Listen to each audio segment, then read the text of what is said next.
नमस्कार, आप देख रहे हैं काशी से हमारी ये कॉन्क्लेव। काशी, दिव्य काशी, काशी का कायाकल्प और कितने चुनावी वादे पूरे हुए और चुनावी साल में जो है जनता सरकार से हिसाब किताब मांगेगी और वो हिसाब किताब काशी से तो और भी ज़्यादा लिया जाएगा क्योंकि पीएम की नगरी है, सीएम की भी विशेष नज़र रहती है। तो ऐसे में काशी वाकई में जो दिव्य काशी है वो कितनी भव्य काशी बनी है। उत्तर प्रदेश का चुनावी मिजाज जो है वो क्या कुछ कहता है।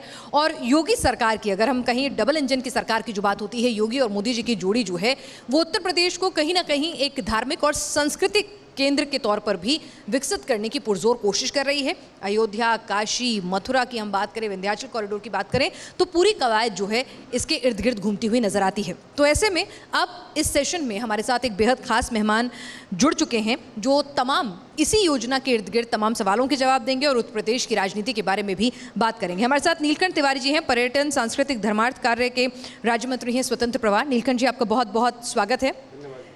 नीलकंठ जी, आपके ऊपर तो अगर आप जो विभाग देखते हैं सबसे बड़ी जिम्मेदारी अगर कहें कि आ जाती है, क्योंकि पीएम की नगरी है, योगी जी का भी विशेष जुड़ाव रहता है। तो ऐसे में लोगों की अपेक्षाएं भी ज़्यादा रहती हैं और काशी की दिव्यता बनी रहे और उसके साथ भव्यता आए, तो बड़ी नाजुक डगर पे आपको चलना था कि पुरानी काशी भी कायम रहे और नया बनारस भी बन जाए। देखिए, हमारे यहाँ पहला जो आपका प्रश्न का भाव था दायित्व के बारे में, तो हमारे यहाँ संगठन प्रत्येक व्यक्ति को अलग अलग दायित्व देता है और प्रत्येक व्यक्ति अपने दायित्वों को पूरी क्षमता से, निष्ठा और ईमानदारी के साथ पूरा करता है। काशी भारतीय संस्कृति की आत्मा है, विश्व की सांस्कृतिक राजधानी है, विश्व की सबसे पुरानी नगरी है, काशी अविनाशी है, ऐसी मान्यता भी है और यह सत्य भी है कि संपूर्ण सृष्टि में प्रलय के बाद भी काशी का विनाश नहीं होता। काशी की नगरी व्यवस्था अपने आप में पूरे विश्व की किसी भी नगर व्यवस्था के संचालन, पहचान से पूर्व की नगर व्यवस्था काशी की है। आदरणीय प्रधानमंत्री जी 2014 में जब काशी आए, नामांकन के समय ही उन्होंने अपना भाव काशी के बारे में प्रकट किया और कहा कि मुझे माँ गंगा ने बुलाया है। इस भाव को लेकर के आदरणीय प्रधानमंत्री जी ने कुछ संकल्प लिए और संकल्प लेकर के काशी की सांस्कृतिक आत्मा, आध्यात्मिक आत्मा को बीच में रख करके, मध्य में रख करके विकास की योजनाओं पर काम किया। काशी आध्यात्मिक नगरी है, माँ गंगा के सर्वाधिक बड़े घाटों की श्रृंखला की नगरी है। काशी के हर गली, हर चौराहे पर मंदिरों के, ऐसे पौराणिक मंदिरों के स्थल हैं, पूज्य स्थल हैं। काशी को पूर्ण तीर्थ कहा गया है। काशी में सर्वाधिक 40 से ज़्यादा संगीत घरानों के लोग हैं। तो कितना मुश्किल था कि आधुनिकता और आध्यात्म के इस समागम को, जब आप नए बनारस की बात करते हैं, उसको आप अमली जामा पहना सकें। देखिए, काशी को युगानुकूल परिवर्तित करने के लिए, युगानुकूल बनाने के लिए माननीय प्रधानमंत्री जी ने कार्य प्रारंभ किया। स्वतंत्रता के बाद से काशी को उपेक्षित रखा गया। यह भाव रखा लोगों ने किसी वर्ग को संतुष्ट करने के लिए, किसी वोट को पाने के लिए काशी, अयोध्या, मथुरा, नैमिषा, चमिचारण, चित्रकूट, प्रयाग, ऐसे जितने भी हमारे आध्यात्मिक स्थल थे उसको उपेक्षित रखा गया। लेकिन आदरणीय प्रधानमंत्री जी ने 2014 से ही संकल्प लिए और लेकर के काम शुरू किया। माँ गंगा के निर्मलीकरण का कार्य, ताज्जुब होता है कभी कहने में कि काशी विश्व की सबसे पुरातन नगरी, यहाँ पर 2014 के पहले एक भी STP, sewer treatment plant functional नहीं थे। माँ गंगा के निर्मलीकरण की बात बहुत दिनों से होती थी लेकिन नहीं थे। हमारे घाट टूटे हुए थे, घाटों की इतनी बड़ी श्रृंखला, एक दूसरे से जुड़े नहीं थे, गंदगी का अंबार था। हमारे यहाँ सड़कों की हालत इतनी खराब थी, बाबतपुर से जब कोई आता था तो एक बहुत बड़ा, जितने देर से दिल्ली से वो बनारस बाबतपुर उतरता था उसके 4 गुना लगता था उसको शहर में प्रवेश करने में। एक जनसंख्या वृद्धि के कारण जो काशी के विकास की परियोजनाएं बननी थी उस पर काम नहीं हुआ। इस सभी चीज़ों को केंद्र में रख करके माननीय प्रधानमंत्री जी ने हर क्षेत्र में, चिकित्सा में, शिक्षा में, आध्यात्मिक चिंतन में, सांस्कृतिक परंपरा में, संगीत की परंपरा में, सब क्षेत्र में विकास का कार्य किया। यहाँ कुंडों तालाबों पर भी काम किया। बिल्कुल, इसमें कोई दो राय नहीं कि अब अंतर्राष्ट्रीय पटल पर, क्योंकि जब पीएम खुद यहाँ उनका ही संसदीय क्षेत्र है, तो अंतर्राष्ट्रीय पटल पर जो है काशी जो है उसकी एक अलग पहचान फिर से जीवंत हो रही है। लेकिन आप कह रहे हैं कि इससे पहले की सरकारों ने कुछ नहीं किया। कुछ नहीं किया जी। क्यों नहीं किया? अब तो वो सावन के महीने में बाबा के दर पर आते हैं, माथा टेकते हैं। यहाँ हर महीने कभी किसी राजनीतिक रसूखदार परिवार से कोई आ रहा होता है, कभी कोई आ रहा होता है। पहले कोई नहीं आता था क्या? पहले उन्हें उपेक्षित नजर नहीं आती थी काशी, या पहले उन्हें बाबा में आशीर्वाद लेने का मन नहीं करता था? देखिए, आपको एक चीज बताऊं, 1916 में पूज्य बापू काशी में आए थे। काशी हिंदू विश्वविद्यालय के लोकार्पण के समय जब आए थे तो बाबा विश्वनाथ धाम में दर्शन किया था उन्होंने, सकरी गलियों को देखा था, और उन्होंने जो टिप्पणी किया था अपने भाषण में वो आज भी उपलब्ध है रिकॉर्ड रूम में। उन्होंने कहा था यदि किसी दूसरे लोग का व्यक्ति उस गलियों में गिर जाए, आ जाए किसी कारणवश, तो उसका भाव बहुत ही खराब होगा। गंदी गलियां थी, सकरी गलियां थी, इतनी थी। 1947 के बाद इन सरकारों ने बापू के नाम पर चुनाव लड़ा, बापू के नाम पर लाभ लेते रहे, लेकिन बापू ने जो 1916 में कहा था उस पर कोई काम करने का न तो योजना बनाया, न तो संकल्प लिया, न तो आगे बढ़। लेकिन गौरव होता है कहने में कि 2014 में आदरणीय प्रधानमंत्री जी के आने के बाद आदरणीय प्रधानमंत्री जी ने संकल्प लिया जी। संकल्प लेकर के काशी विश्वनाथ धाम को विकसित करने का काम किया। काशी विश्वनाथ धाम को आज मैं कह सकता हूं, और पूरे काशीवासी कहते हैं कि काशी विश्वनाथ धाम के कार्यों का जो विकास था वो पूर्णता की ओर है, पूर्णता की ओर अग्रसर तो है। आप कह रहे हैं कि पूर्णता की ओर और यह अग्रसर जो है। सरकारें थी, पिछली सरकारें जो थी, जी, यह पिछली सरकारें उस समय इन स्थलों पर बापू के नाम पर चर्चा तो करती थी, लेकिन बापू ने जो 1916 में कहा था उस भाव से बचते हुए वोट के लालच में केवल कुछ वर्ग विशेष को संतुष्ट करने के लिए काशी के विकास से वंचित कर दिया। काशी में सड़कें चौड़ी नहीं हुई जी, काशी में एक पार्किंग नहीं बना जी। आज गौरव होता है कहने में कि अंडरग्राउंड पार्किंग काशी में भी बन सकता है, 3-3 पार्किंग बन गए। चलिए, तो ये तो जनता के लिए आपने इतना कुछ किया है काशी में, और काशी का ये कायाकल्प जनता को कितना भाता है वो जनता जो है आपके कामकाज को कसौटी पर परखेगी अपनी। लेकिन अगर मैं आपसे पूछूं कि अभी काशी क्योंकि आप लोगों के एजेंडे पे शुरू से रही और मोदी जी का विशेष लगाव भी रहा, बाबा भोले के भक्त हैं वो, तो ऐसे में अब कहा जा रहा है कि अगले महीने जो कार्यक्रम होने जा रहा है उस कार्यक्रम में काशी कॉरिडोर जनता को समर्पित होने जा रहा है। काफ़ी बड़ा आयोजन है। हमारे दर्शकों को जो यहाँ बैठे हैं सभागार में और जो दर्शक हमें देख रहे हैं लाखों दर्शक टीवी के जरिए, उन्हें बताइए कि वो कितना भव्य कार्यक्रम होने वाला है, क्या कार्यक्रम होगा। बात आपसे कहूँगा कि सिर्फ काशी विश्वनाथ धाम के पूर्णता के बाद इसका लोकार्पण शीघ्र ही तिथि तय हो गई है, लगभग लोकार्पित होने जा रहा है। इसको राष्ट्रीय स्तर पर लोगों ने एक उत्साह के रूप में लिया है। राष्ट्रीय स्तर पर अपने उत्साह को मनाने का उनका एक भाव है, प्रदेश स्तर पर उत्साह मनाने का एक अलग भाव है। और काशी तो अभी से आप कह लीजिए कि काफ़ी दिनों से, जब से वो पूर्णता की ओर अग्रसर है, क्योंकि काशी का एक नागरिक उस पूर्णता को बड़ी ही बेसब्री से प्रतीक्षा कर रहा है। प्रत्येक व्यक्ति, वैसे भी काशी उत्सव धर्मी नगरी है, यहाँ पर उत्सव हर चीज़ में उत्सव मनाए जाते हैं। और इतना बड़ा कार्य आदरणीय प्रधानमंत्री जी ने किया है, इस भाव को लेकर के काशी अपने उत्सव धर्मिता को और आगे बढ़ते हुए काशी एकदम सवर रही है। काशी सज रही नहीं, है। काशी सज रही है, संवर रही है, लेकिन वो जो आयोजन होगा उसमें क्या कुछ होगा, जरा थोड़ी आयोजन के लिए हमारे दर्शकों को बताएं तो सही कि क्या कुछ देखने को मिलेगा। अब इतने लंबे, कहते हैं कि 20 साल पहले इस काशी विश्वनाथ कॉरिडोर की जो सोच है जो जगमोहन जी के दिमाग में आई और अटल बिहारी वाजपेयी जी जब प्रधानमंत्री थे, और एक लंबा वक्त जो है वो लग गया इसको कार्यान्वित होने में। मोदी जी, योगी जी, डबल इंजन की सरकार ने उसे कर दिखाया है। तो आयोजन भी निश्चित तौर पर लंबे इंतजार के बाद काशी वालों को एक कॉरिडोर मिल रहा है, तो आयोजन भी भव्य होगा। उस कार्यक्रम के बारे में थोड़ी बताएं।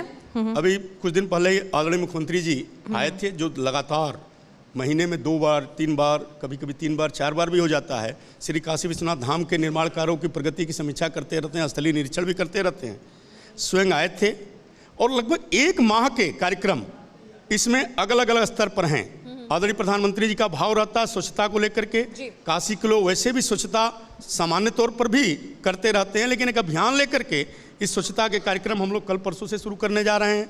सांस्कृतिक कार्यक्रम हर घाटों पर, प्रमुख घाटों पर, चौराहों पर, विभिन्न स्थलों पर ऐसे संगीत और सांस्कृतिक कार्यक्रम, विद्वानों का सम्मेलन, इतिहासकारों का सम्मेलन, और भी समाज के हर वर्ग के लोग जो राजनीतिक क्षेत्र से हैं, सामाजिक क्षेत्र से हैं, विद्वता के क्षेत्र से, इतिहास के क्षेत्र से, इंजीनियरिंग के क्षेत्र से, आर्किटेक्चर के क्षेत्र से, संगीत और संस्कृत के क्षेत्र के हैं, ललित कला से जुड़े हुए हैं, सभी तो लोगों को भव्य आयोजन काशी के लोगों को देखने को मिलेगा और देश भर के लोग भी उसको देख सकेंगे। अच्छा, ये बताइए कि काशी का विकास तो हो रहा है और जोर शोर से हो रहा है, लेकिन क्या एक कनेक्टिविटी की एक दिक्कत, लखनऊ और काशी को जोड़ने की भी कुछ योजना है, कोई एक्सप्रेसवे का कोई प्लान है, और आसपास के इलाकों तक अगर हमें बनारस पहुंचना है और तेज गति से पहुंचना है सड़क के रास्ते, कुछ ऐसे एक्सप्रेसवेज और कुछ ये जो धार्मिक नगरी हैं इनको कनेक्ट करने का कुछ प्लान आपका? देखिए, आपको एक चीज मैं बताऊं, काशी लखनऊ कनेक्ट हो चुका है। एनएच का काम लगभग पूर्णता की ओर है। सुल्तानपुर से आगे का कार्य पूर्ण हो चुका है। सुल्तानपुर से नहीं, लोग कहते हैं कि सीएम स्टेट और मतलब जो गोरखपुर वाला रास्ता है वो भी अभी थोड़ा अगर बनारस और गोरखपुर को देखें तो वो भी अभी काम होना उस पर बाकी है, और कुछ ऐसे हिस्से हैं जो लोगों की परेशानी का सबब बने हुए हैं अभी भी। देखिए, आपको बताऊं, जब 2014 में सरकार बनी उत्तर प्रदेश में, केंद्र में माननीय प्रधानमंत्री जी की, 2017 में उत्तर प्रदेश में योगी जी की सरकार बनी, वाराणसी एयरपोर्ट पर जो कनेक्टिविटी की बात आप करते हैं, वाराणसी एयरपोर्ट पर बमुश्किल 1000 की ऐसे करके महीने में 1000-1500 की संख्या आती थी। आज गौरव होता है कहने में कि 1100 से 1700, कभी कभी 2000 की संख्या रोज आवागमन केवल एयरपोर्ट से करती है काशी में।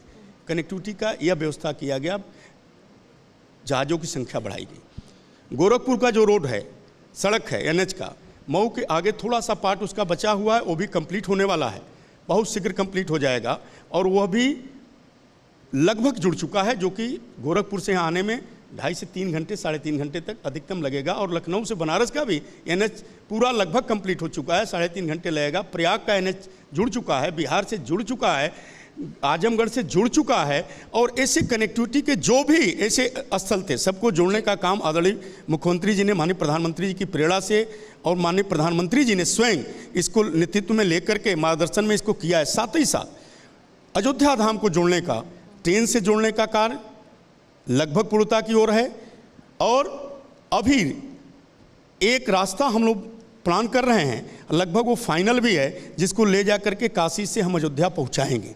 काशी से अयोध्या की दूरी सीधे और कम हो, अभी भी ठीक है, और भी कम हो जाए, इस भाव को लेकर के भी हम लोग काम कर रहे हैं। और जितने हमारे त्रिकोण पर, चतुष्कोण पर, पंचकोण पर ऐसे अलग अलग तीर्थ स्थल हैं, हम नैमिष को भी जोड़ रहे हैं।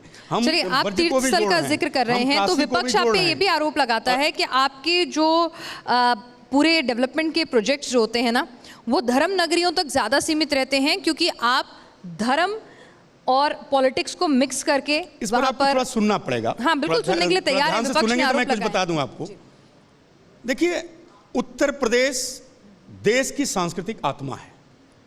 जरा सोचिए ना, आपसे 2-3 बातें, कोई भी मैं इसे जनता से भी कहूँगा, फ्रांस, ब्रिटेन, जर्मनी, जापान, जहाँ भी कोई व्यक्ति होगा जब चर्चा करेगा what is the best form of the government, राज सत्ता के संचालन की सबसे उत्तम और अच्छी विधि क्या है, उसका उत्तर एक आता है, और वो एक उत्तर होता है राम राज। जब रामराज की चर्चा होती है तो उत्तर प्रदेश की चर्चा होती है, और उत्तर प्रदेश की चर्चा होती है रामराज के प्रदेश में तो प्रभु श्री राम की नगरी अयोध्या की चर्चा होती है, जिन्होंने अपने संकल्पना को साकार करने का काम किया। What is the best form of the government? जब कोई ये चर्चा करता है कि सबसे ज्यादा आध्यात्मिक पुस्तक वो कौन सी पुस्तक है जिसको पढ़ा जाता है, तो गीता का नाम आता है। फाइन आर्ट की चर्चा होती है, ललित कला की जब चर्चा होती है, वो कहां से उद्भव हुआ, तो आता है ब्रज क्षेत्र, प्रभु श्री कृष्ण ने किया। कहां मिलता है? उत्तर प्रदेश में। ब्रज क्षेत्र कहां? उत्तर प्रदेश में। भारत का नाम भारत कैसे पड़ा, इस पर जब चर्चा होता है तो हस्तिनापुर नरेश महाराज भरत का नाम आता है, वह हस्तिनापुर उत्तर प्रदेश में। जब कहा जाता है कि 1857 की क्रांति कहां से शुरू हुई, तो मेरठ, बिठूर। बिठूर एक स्थल है जो महर्षि वाल्मीकि से भी जुड़ा हुआ है। उस बिठूर पर 9 साल से 90 साल के लोगों को, 25,000 लोगों को अंग्रेजों ने मार डाला जी। किसी ने चर्चा नहीं किया, किसी ने देखा नहीं। वो आध्यात्मिक नगरी हमारी।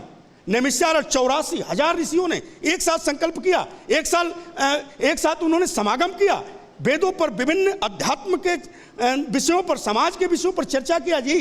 किसी ने उस पर ध्यान नहीं दिया। हजारों की संख्या में विदेशी पर्यटक, स्वदेशी पर्यटक आते हैं वहां पर, किसी ने चर्चा नहीं किया जी। बिंदधाम लाखों की संख्या में श्रद्धालु जाते हैं, किसी ने चर्चा नहीं किया जी। ये हमारे आध्यात्मिक स्थल हैं जो पूरे विकास की गति देते हैं। और यह आपको बताऊं, एक गौरव भी है, सबके सामने कहना चाहूंगा कि इन विकास के परियोजनाओं को लेकर के आदरणीय मुख्यमंत्री जी ने जब काम प्रारंभ किया, माननीय प्रधानमंत्री जी के प्रेरणा से, माननीय मुख्यमंत्री जी के नेतृत्व में जब इन स्थलों का विकास हुआ, चित्रकूट का विकास हुआ, आप कौन नहीं जानता जी। निषाद राजगुह एक फोटो चलाया जाता है, मागी नाव केवट आना, लेकिन वास्तविकता ये नहीं है जी। निषाद राजगुह प्रभु श्री राम के मित्र थे। उनकी गले मिलते हुए मूर्ति वाल्मीकि रामायण में है जी। उनका स्थल है, उनका जहां राजा थे सिंगवेरपुर, प्रयाग से सटा हुआ वो स्थल है। किसी ने विचार नहीं किया जी, किसी ने चर्चा नहीं किया, वो विकास हो गया। महाराज सुहेलदेव के नाम पर बहुत से लोगों ने वोट लिया। महाराजा सुहेलदेव और चित्तौरा झील के संबंध को किसी ने व्याख्या नहीं किया। वहां जाके गाजी मियां के ऊपर मजाक पर चादर, आप कह रहे हैं कि ये सब कुछ नहीं कार्यक्रम, वही आप ये कह रहे हैं कि आपने तमाम, मेरी पूरी बात सुने।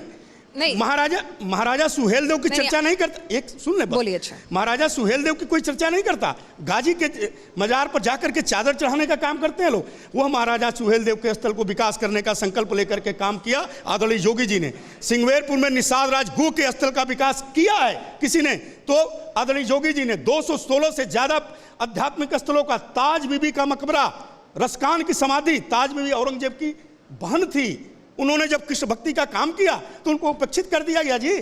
उनके स्थल को भी विकसित करने का काम आदरणीय मुख्यमंत्री जी के नेतृत्व में आप उत्तर प्रदेश की खोई हुई आध्यात्मिक पहचान वापस ला रहे हैं। विपक्ष भले ही कहता रहे कि आप आध्यात्म के नाम पर राजनीति कर रहे हैं, तो सिरे से इन आरोपों को आप खारिज कर रहे हैं। आपके पास पर्यटन का भी, मैं एक लाइन बताना चाहता हूं, इस सब स्थलों के विकास करने से लाभ क्या होगा, इसको सुन लें जरा।